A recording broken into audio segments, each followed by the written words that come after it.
kwa na msichana alikuwa ananisaidia job. Msichana alikuwa tu hakuwa na mahali, alikuwa ameletwa Mombasa pia na ametoka huko Western na ana ati bosi wake akamfuka, wewe njoo tu tukae na wewe. So mi hata nikikutana huyu mzungu sasa, huyu ni mzungu sasa wa pili sasa, unaona, huyu ni mzungu wa pili sasa after baba mtoto.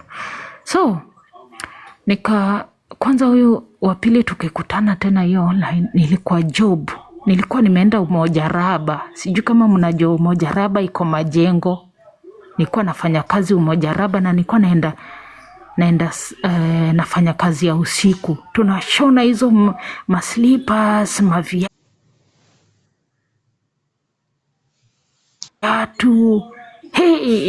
Siku moja jamaa mwingine akakatwa mkono huko Umoja Raba, mashini kamuswaga, mkono ukakuwa flat.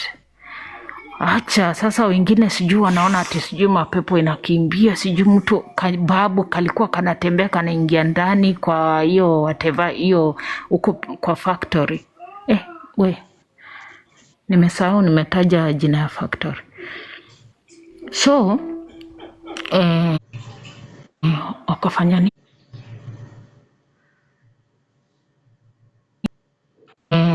Wakafanya nini? Ati kababu mapepo.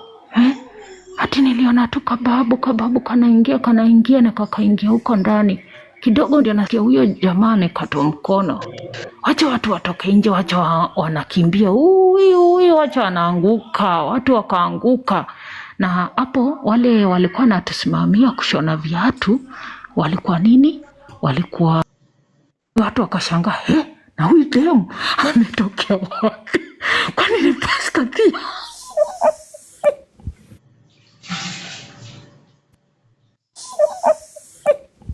Gari ikakuja ikagonga mtu pale, watu kwa gate pale, watu madamu wacha zimwagike, wacha watu wengine wakakufa. Yani kulikuwa tu na story. Sasa hiyo usiku ndio mi nami sasa nikaingia online kujibu tu, kuangalia tu message. Unajua unashona viatu na huku umekaa tu kwa mashini. So mi nikaangalia ka message, naona mtu ananiambia nafika kesho, na hiyo kesho yake niko off. Nikasema Mungu umenionekania, asante. Sasa nikitoka, tunatoka asubuhi. Tukitoka hiyo job tunatoka asubuhi 2:00 na wengine wanaingia.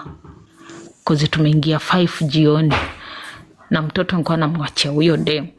So nikaenda home, nikalala kidogo.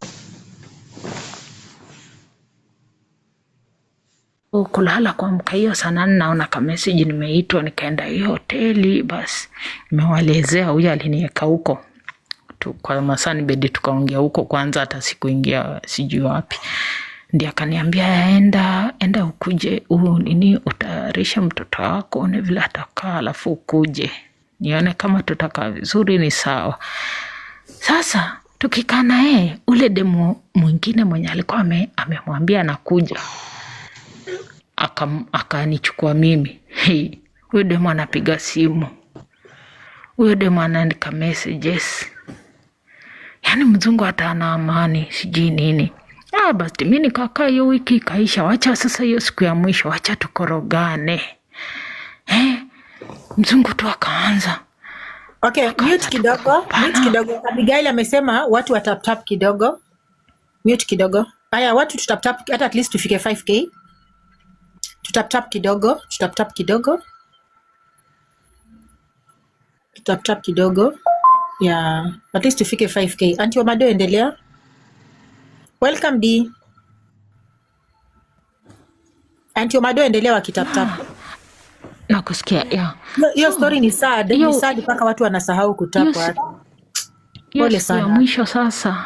Hiyo siku ya mwisho tukasumbuana, wewe usiku sasa ndiye anaenda kesho yake, tukasumbuana. Na alikuwa amekuja mpaka 2 days before alikuwa amekuja penye nakaa, tukachukua mtoto tukaenda tukakaa hotelini, nikamrejesha juu ya shule. So alikuwa na ule demu nilikuwa tu nimechukua barabarani, mwenye alikuwa amefukuzwa, ana makao na ana transport ya kurudi Western. So nikamrudisha, tukakuja na mzungu na kuambia unapita hizo masiweji na kanyaga maji. Ukiingia kwa hiyo plot unaanza na choo, hii inanuka, walevi kukojoa. Mzungu akasema hapa hapana. Sasa mimi ile siku alikuwa ya mwisho na anataka kwenda, nikamwambia nisaidie tu hata niingie bedsitter tu. Uliona mahali penye nilikuwa na kami, naomba tu nisaidie niingie bedsitter na pia nipanue hiyo biashara yangu. Mimi hiyo biashara ndio inani save, hata kama utanipea tu hata 5,000 itanisaidia. Bedsitter wakati huo ilikuwa sijui 555. Unaona? Akanisaidia, akasema sina pesa sahi mpaka niende sijui nini. Nikamwambia tafadhali ukifika tu Kenya utapata tu nitashukuru. Sasa mwenye aliona tu huyu dem ako tu simple, hata yani ana maneno mengi nini. Haya. So vile alienda nikamwandikia message, akaniambia hapana, imeisha hiyo, usinisumbue.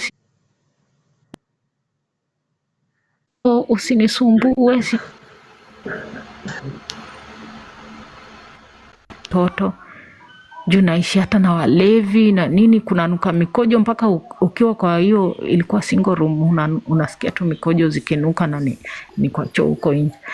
So akanitumia 35k. Wow. Akanitumia 35, nikalipa nyumba. Akiwa mtoto wako alisafa mam. Akanitumia 35k na akaniambia imeisha hivyo, usiwahi niandikia, usiwahi ni call. Nikamwambia asante sana, asante, ubarikiwe. Nikamwambia ubarikiwe sana, ubarikiwe. Na ikaisha hivyo. Mimi sikumsumbua tena nini. So hizo pesa mimi nikajipanga, nikatengeneza kasofa kazuri, nikaongeza hiyo biashara, nikapanua hako ka kibanda, nikanunua tunguo, nikanunua Nigerian bag ikajaa, nikaingia bedsitter ya 8k, nikalipa 2 months na 1 deposit. Tuendelee kutap, msisahau, tuendelee. So hiyo ikawa ni 3 months nimelipa. Naona, na hiyo ingine nikaongeza biashara na nikalipia pia mtoto shule 5k hivyo. Hiyo 35 yani nikajipanga, nikaingia new bedsitter, juu nilikuwa tu na kitanda na vyombo. Nikaingia new bedsitter, nikatengeneza kasofa kazuri kadogo. Haya, alafu nikaongeza biashara, nikaenda huko Lights, nikachukua Kongoya huko, nikachukua Nigerian bag, nikatembea nikaokota nguo za 2050. Nikakuja nikazipiga pasi, nikazianika hapo ni kwa hanga. Mtu anaona kanguo kapoa zaidi, nilikuwa nauza 250, 200, 150, 100 hivyo. Na nimeokota za 20, 30, 20, 50 na 100. Nguo yenye nilikuwa nanunua bei ghali ni 100 ama 70. Kajaza Nigerian bag, nikawa na stock yangu, nikaendelea hivyo. Sasa ndio nilianza tu sasa maisha poa, nikaanza maisha poa na hiyo bedsitter nini. Haya, alafu sasa nikaendelea hivyo, nikagura hapo kwa hicho kibanda, nikafungua sasa kwa kichochoro pale, nikapata mlango, nikafungua mlango, na mlango pia ulikuwa tu ni 1k. So nikafungua mlango, nikaishi karibu na hapo na bedsitter penye nilikuwa nimepata bedsitter. Nikakaa kuanzia mtoto akiwa na hiyo 3 years mpaka 6-7 years tena nikarudi online. Sasa mara ya 3. Kwanza hata si kurudi, kuna demu fulani beshte yangu, watu wenye wanajulikana sana